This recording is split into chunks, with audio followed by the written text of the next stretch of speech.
deux choix sont posés devant moi, soit d'espérer que Christophe puisse revenir dans l'opérationnel, ou bien de me dire peut-être qu'il reviendra, peut-être qu'il ne reviendra pas, et qu'est-ce que je dois faire moi? Julien, tu n'étais pas censé devenir président de D&D dès l'origine. J'étais au sommet du syndrome de l'imposteur.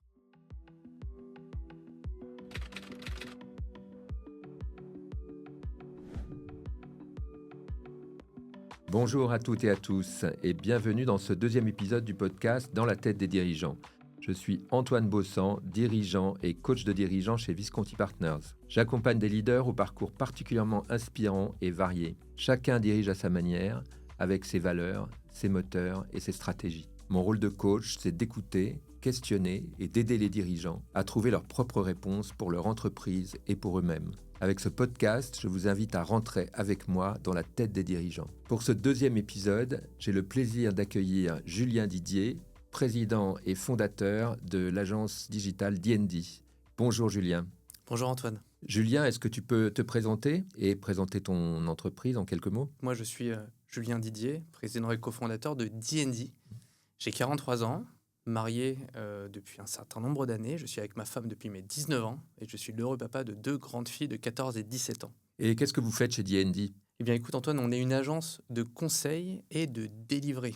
Donc on s'occupe de toute la partie réflexion, cadrage autour des projets de nos clients et on vient les accompagner dans la réalisation des projets, qu'il s'agisse de sites institutionnels, de sites e-commerce, et on vient intégrer tout ça dans le système d'information de nos clients. Et D&D accompagne des clients très prestigieux. Est-ce que tu peux nous en citer quelques-uns ? Oui, bien sûr. On accompagne tout type d'entreprise, qu'il s'agisse de B2C ou de B2B, dans différents secteurs d'activité. La mode, le luxe, le retail, la grande distribution. On accompagne des clients très, très divers et très matures, en e-commerce notamment. On peut les citer, par exemple, Zadig et Voltaire, Maison du Monde, Maison et Objets, Palais d'été et bien d'autres. Et on est très fiers d'avoir ces clients aujourd'hui. Qu'est-ce qui rend D&D unique ? C'est une bonne question. Ce qui rend D&D unique, c'est, je pense, cet attachement à la passion de ce que l'on fait. Je suis très fier aujourd'hui de continuer mon activité, d'en être arrivé jusque-là. En démarrant sur la partie créative, aujourd'hui, D&D, je pense, a une place assez importante dans l'écosystème digital et e-commerce. Et ce qui nous rend unique, c'est, je pense, notre indépendance, notre volonté de bien faire et surtout l'expertise. On attache beaucoup d'importance sur la formation, la certification et de bien accompagner les clients. Oui, aujourd'hui, le e-commerce, c'est quelque chose de très technique. On est vraiment au cœur des systèmes d'information.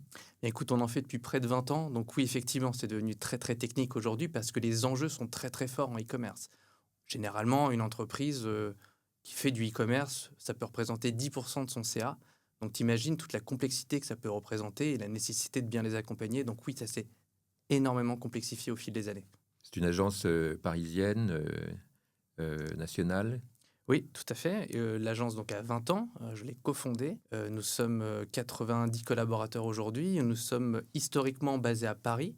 Nous avons également des antennes de production à Montpellier, Lille, Nantes et Lyon. Julien, tu n'étais pas censé devenir président de D&D dès l'origine. Peux-tu nous dire quel rôle tu avais dans l'entreprise au démarrage ? C'est lié à notre histoire.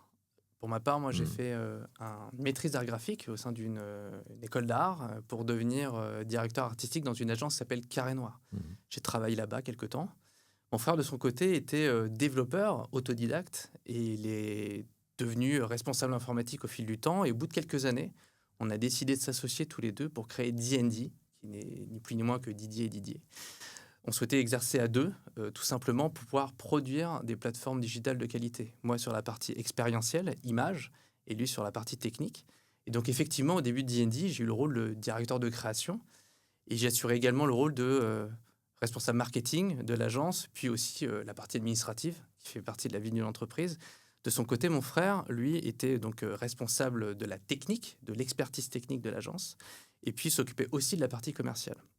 Au fil du temps, l'agence a commencé à se développer, à signer quelques contrats. Et puis, on a pris une véritable orientation autour du e-commerce. Donc, la verticale e-commerce nous a permis de pouvoir drainer et capter de nouveaux clients qui voulaient se lancer justement sur la vente en ligne. Et c'est de là qu'on a commencé à signer quelques comptes, quelques très beaux comptes.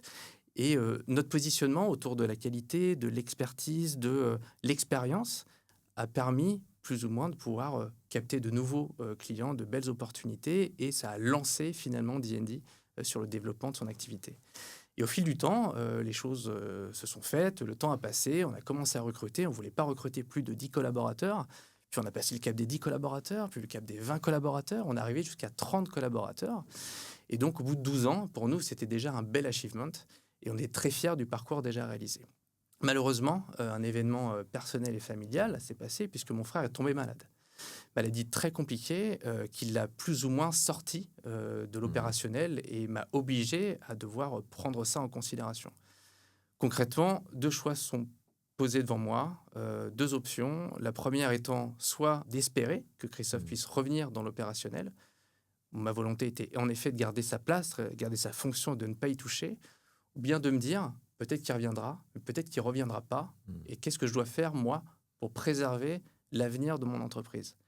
Et c'est concrètement ce choix que j'ai fait. Et je me suis entouré, tout simplement. J'ai choisi des personnes avec lesquelles je voulais poursuivre l'aventure, des personnes qui m'ont fait confiance, qui m'ont soutenu et qui m'ont dit « Julien, si tu veux y aller, on y va ». Et c'est grâce à eux qu'on a finalement commencé à écrire le 2e chapitre de l'agence. Et avec le temps, forcément, j'ai commencé à devoir me positionner dans l'organisation et j'ai endossé ce costume de dirigeant par la force des choses. Et on peut dire que j'ai finalement hérité de cette fonction. Malheureusement, le temps a passé.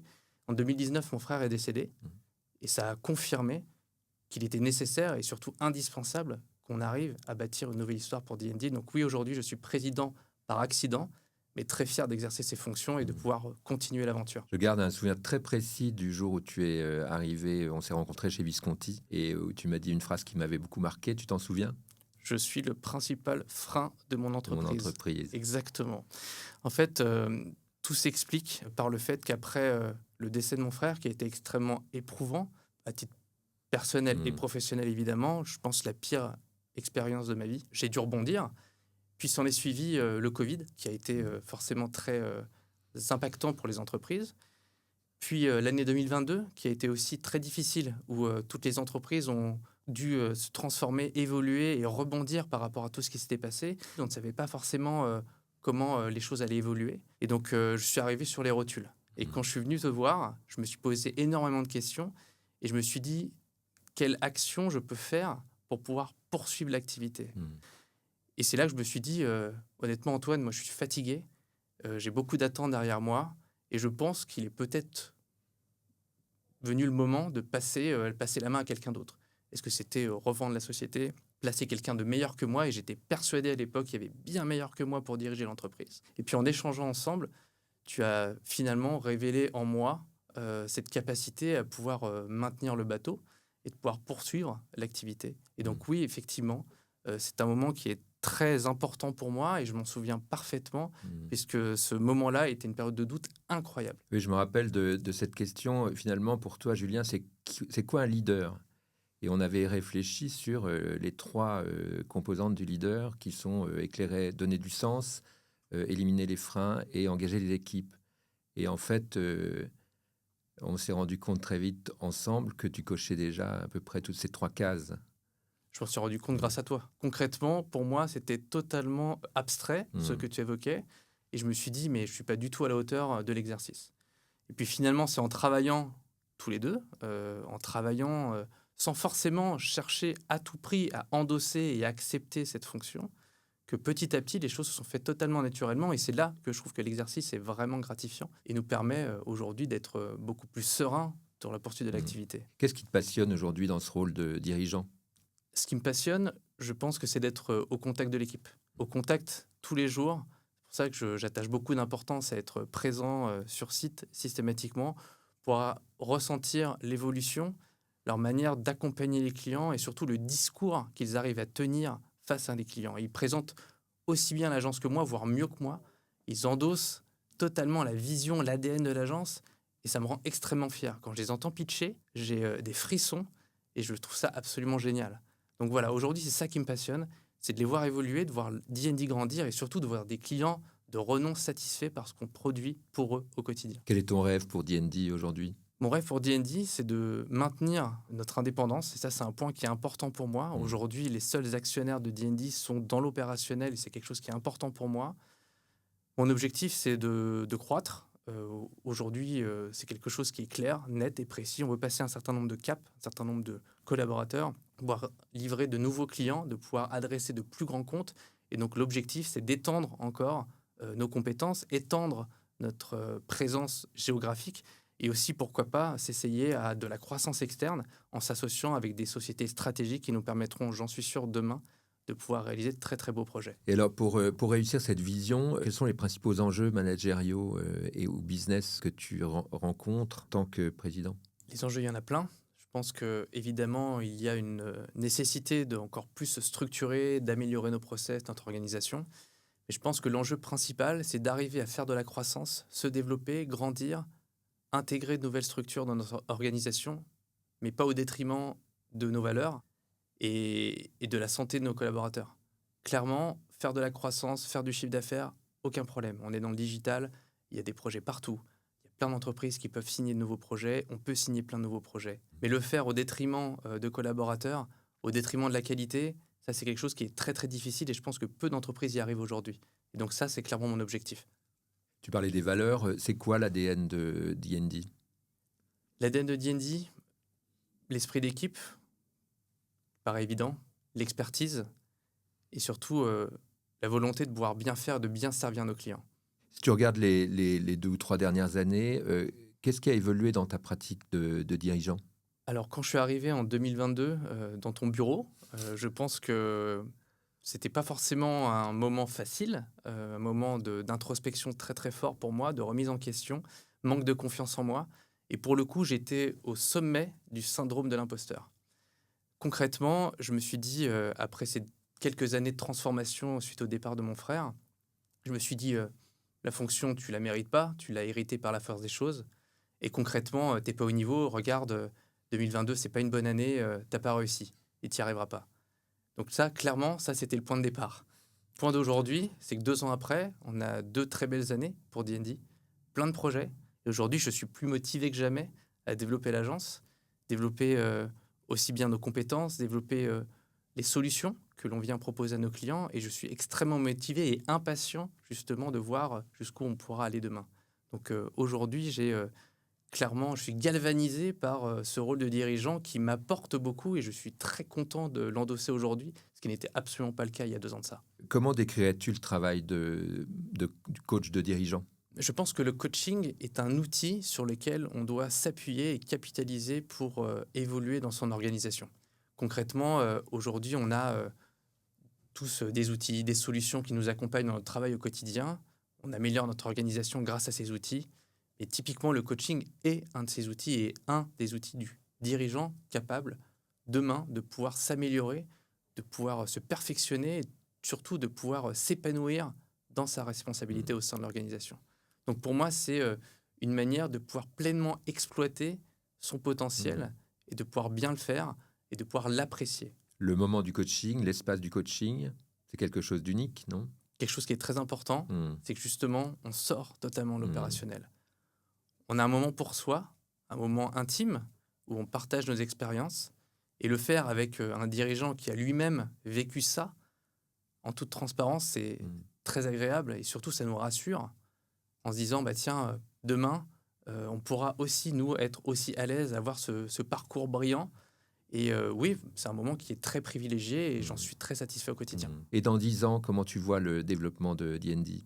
10 ans, ça fait loin. Quand je vois tout l'exercice et le travail qu'on a fait ces 5 dernières années, qui a transformé l'agence. Quand mon frère est parti, on était une trentaine de collaborateurs. Aujourd'hui, on est 3 fois plus. Donc, ça a été très énergivore. Et pour le coup, dans 10 ans, on a fait un exercice, on ne va pas se le cacher, qui nous a permis de pouvoir nous projeter. L'exercice, on ne l'a pas fait seul. Je ne l'ai pas fait seul. Je l'ai fait avec l'ensemble de mon codir. Des gens qui sont importants pour moi au quotidien. Ces mêmes personnes qui m'ont soutenu quand on a ouvert ce nouveau chapitre pour l'agence. Et je trouve que l'exercice très intéressant, c'est qu'aujourd'hui, on est aligné sur la vision à mener, typiquement de ne pas renier ses valeurs, de continuer à faire de la qualité, continuer à améliorer notre expertise. Et dans 10 ans, effectivement, on s'est fait cette projection, combien nous serons, sur quel territoire on pourra être éventuellement. Donc, dans 10 ans, je pense que D&D aura bien évolué. Je pense qu'on aura au moins doublé d'effectifs. On aura certainement pu nous associer avec de belles sociétés. réussir ces rapprochements, réussir ces fusions. Ça, c'est un point qui est important aussi, qui n'est pas toujours le cas lorsqu'on a tendance à faire de la croissance externe. Et demain, j'imagine pouvoir adresser des clients encore plus grands et devenir incontournable dans notre secteur. Quand on voit ce parcours, Julien, extrêmement réussi, qu'est-ce que tu aurais envie de dire à un jeune dirigeant qui arrive avec peut-être lui aussi le syndrome de l'imposteur, ou en tout cas beaucoup de questions? Je pense qu'évidemment, il y a un gros travail sur soi à faire, se faire confiance, évidemment. On a aujourd'hui tous autour de nous des cas de gens brillants qui ont réussi en partant de rien. Je pense qu'en se faisant confiance et en travaillant énormément, je pense que c'est le point principal de ne pas avoir de regrets. Aujourd'hui, je travaille au quotidien à ne pas regretter le fait de ne pas avoir décroché un appel, le fait de ne pas aller à une soirée pour rencontrer quelqu'un, de ne pas m'être levé plus tôt le matin pour pouvoir faire mon rituel matinal et démarrer le travail et être 100% opérationnel quand j'arrive au bureau, de ne pas avoir de regrets. Donc il faut s'attacher à ça farouchement et puis bien sûr faire preuve de résilience. On peut le faire seul, certains ont cette possibilité, cette capacité, on peut le faire accompagner, entouré par des gens de confiance qui vous font confiance, ou bien sûr de s'entourer. Et typiquement le rôle du coach, je pense, a son intérêt dans ce cas-là. Oui, tu parlais de tes routines du matin. Il y a quelque chose de l'ordre de l'énergie aussi. Hubert Joly postait il n'y a pas très longtemps, le CEO, c'est le Chief Energizer Officer. Qu'est-ce que tu dirais là-dessus? Je dirais que je suis tout à fait en phase avec ça. J'ai lu moi-même l'ouvrage d'Hubert Joly, donc on est tout à fait d'accord. Typiquement, l'énergie apportée à l'entreprise vient de l'ensemble des collaborateurs, mais aussi de son dirigeant. Et aujourd'hui, j'en ai conscience. C'est vrai qu'en arrivant le matin, il suffit que je sois mal luné. Je sens une certaine forme de tension et je sens que mes collabs s'inquiètent et se disent qu'est-ce qui se passe? Il y a un problème. Et souvent, je reçois un petit message sur Slack juste derrière en me disant ça va? Tout va bien? Et je réponds toujours oui, pas de problème. Et toi? Et on s'arrête là. Et concrètement, ouais, je pense que le rôle de dirigeant est aussi justement d'apporter cette énergie, donc de faire attention à ce qu'on mange, attention à être opérationnel, d'être efficace, en bonne santé. Et donc, on peut le faire de différentes manières. Pour le coup, c'est quelque chose que j'essaie de pratiquer au quotidien. Et le matin, je me lève assez tôt et je fais systématiquement le même rituel permettant d'être 100% opérationnel quand j'arrive au bureau. Qu'est-ce que tu dirais à un jeune collaborateur qui hésite ou qui est en train de rejoindre D&D? Bien, je vais te dire tout simplement ce que je dis à chaque personne que je reçois en entretien, car je suis généralement le dernier rempart avant de valider un nouveau collaborateur. Ce que je leur dis, c'est aujourd'hui, on est une agence et une société qui est différente. C'est qu'on a certes cette volonté de bien accompagner les clients, mais on a aussi une volonté de bien accompagner les équipes, qui puissent se sentir bien, qu'elles puissent s'épanouir, grandir, et je ne veux pas de politique chez nous. Et ça, le point qui est essentiel pour moi, c'est qu'ils puissent prendre du plaisir dans la manière de travailler au quotidien, prendre du plaisir en venant au bureau le matin, et surtout s'épanouir. Mais attention, je leur dis qu'on n'est pas un club de vacances et encore moins une boîte parfaite. J'ai l'honnêteté, je pense, de leur dire qu'il y a plein de choses imparfaites. Il y a plein de choses sur lesquelles ils voudront certainement revenir, qu'ils n'oseront peut-être pas dire, mais je les encourage à le faire. Parce que nous, c'est notre meilleur moyen de pouvoir évoluer, de pouvoir progresser. C'est en apprenant justement où sont les points concrets sur lesquels travailler. Et je porte beaucoup d'attention à que chaque nouveau membre de l'équipe puisse donner justement sa vision et nous faire part de ses retours comme n'importe quel collaborateur de l'agence. D&D a un taux de turnover qui est particulièrement bas. Comment tu expliques ça? Il n'a pas toujours été. On a eu forcément des moments où ça a été un peu plus compliqué, notamment suite à la mise en place du middle management. Ça, j'en ai déjà parlé et je n'ai aucune honte à le faire. On a fait des erreurs, nous-mêmes, en recrutant parfois trop vite les mauvaises personnes, en n'apportant pas suffisamment d'accompagnement à certains d'entre eux, et je le regrette, évidemment. Et on a eu des départs. Et au fil du temps, on a appris aussi le pourquoi du comment, et surtout, on a cherché à améliorer et à comprendre pourquoi on avait ces départs. Aujourd'hui, effectivement, on a beaucoup de chance, et on a des gens qui sont très fidèles. Je sais que beaucoup d'entre eux se font approcher par des confrères. Ils ont même l'honnêteté et la gentillesse de me partager les messages qu'ils reçoivent. Donc c'est assez marrant. On a d'ailleurs certains de mes concurrents qui ont l'habitude de le faire de manière récurrente, parfois 3 fois par mois. Mais en l'occurrence, je pense que c'est un point qui est essentiel de pouvoir partager justement en toute transparence les points positifs et négatifs de l'organisation. Qu'est-ce que tu dirais pour finir à un dirigeant qui hésiterait à se faire coacher? je lui dirais de le faire, mais évidemment, avant de le faire, pour s'assurer que c'est la bonne chose pour lui, je l'encouragerais à aller interroger d'autres dirigeants. Pas d'autres dirigeants forcément dont il a connaissance qui sont coachés, mais simplement n'importe quel dirigeant qu'il pourra voir et rencontrer sur son parcours, lui dire t'as un coach, tu te fais accompagner. Et puis certains d'entre eux diront que non, et certains d'entre eux diront que oui. Et simplement d'essayer de capter le pourquoi du comment et surtout la valeur que ça leur a apporté. C'est ce que j'ai fait personnellement. Et les retours ont toujours été très encourageants, notamment par le fait qu'ils étaient accompagnés par des dirigeants qui avaient eu aussi un très très beau parcours. Et ça leur a tous apporté. Je me suis dit pourquoi pas moi. Et c'est notamment pour ça que je les encouragerais à consulter, faire le tour et y aller. Un très grand merci Julien pour ce partage, c'était un très beau moment d'échange et je te remercie du temps que tu nous as consacré. Merci Antoine, moi j'ai pris beaucoup de plaisir aussi et ravi de pouvoir partager un peu ce retour d'expérience. C'était Dans la tête des dirigeants, le podcast de dirigeant à dirigeant. Merci à toutes et à tous, je vous donne rendez-vous très bientôt pour un nouvel épisode.